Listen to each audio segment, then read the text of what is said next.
is a universally recognized, socially, legally and ritual union between two individuals that can establish their rights and obligations between them, as well as between their children and their in-laws.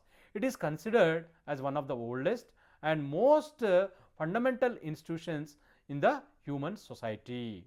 This is in this background we need to go forward little about the definitions given by various sociologists with regard to marriage.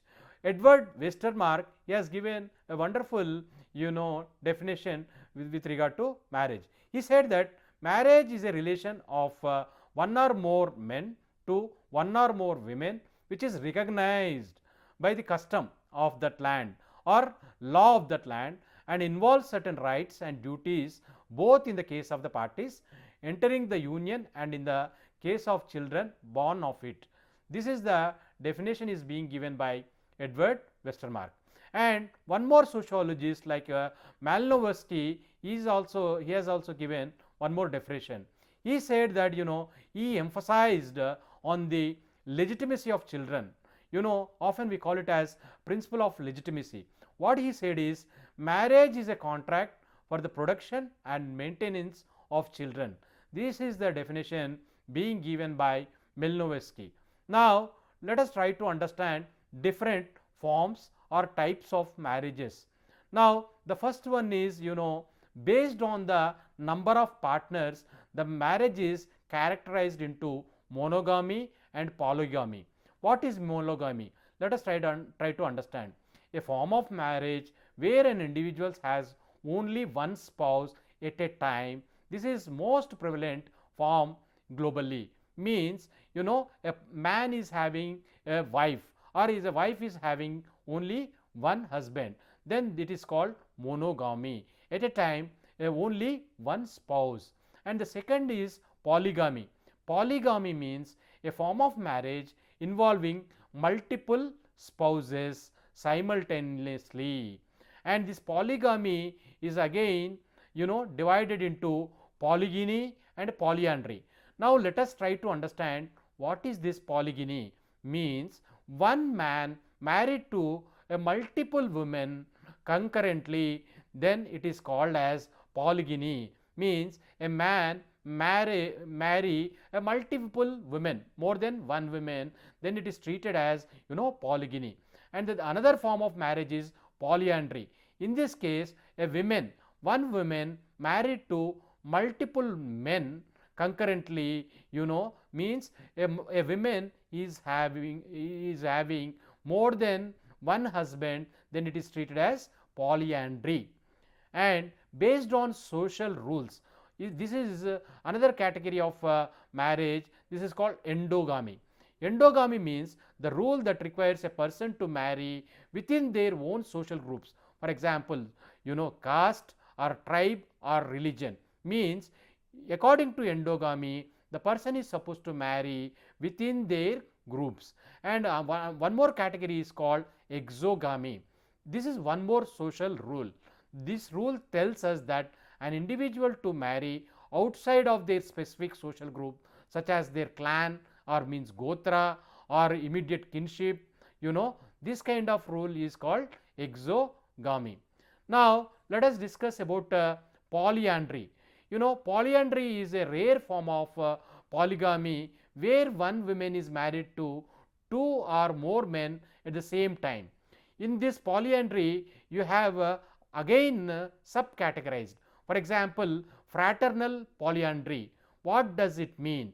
Means in this case, this is most common form of polyandry. In this case, a woman marries two or more brothers simultaneously.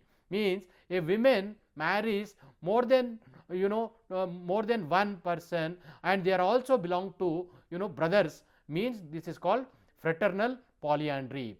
And one more category we have, that is called non-fraternal polyandry. In this form, a woman marries more than one husband, but they are not brothers. They belong to different sections. So they are not brothers, then it is called as non-fraternal polyandry. And even polygyny also divided into two categories. Now, what we said, polygyny is a form of marriage where one man is married two or more women at the same time.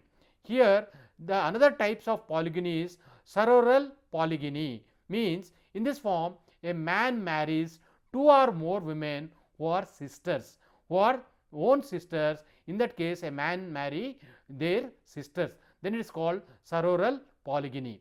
And non-sororal polygyny means what? Here a man marries wives, but they are not sisters, they are very different. And we have preferential marriages. What is this? Preferential marriages come into play automatically following the death of a spouse. In case any death of a spouse occurs, then they go for marriage. Among those preferential marriage, we have levirate marriages, a custom where a widow is preferred or required to marry her deceased husband's brother. A woman is asked to marry deceased brother, then it is called levirate marriage. And another marriage is called surrogate marriage, means a custom where a widower is preferred or required to marry his deceased wife's sister. When the person marries his wife's sister, then this type of marriage is called as surrogate marriage. Now, let us try to understand about Hindu marriages. Hindu marriages are sacred. They are followed by certain rules and regulations. There are very strict rules regarding to endogamy and exogamy, and modern legal framework also followed in Hindu marriage. That is particularly Hindu Marriage Act 1955 was in place. So, everyone has to follow this Hindu Marriage Act 1955.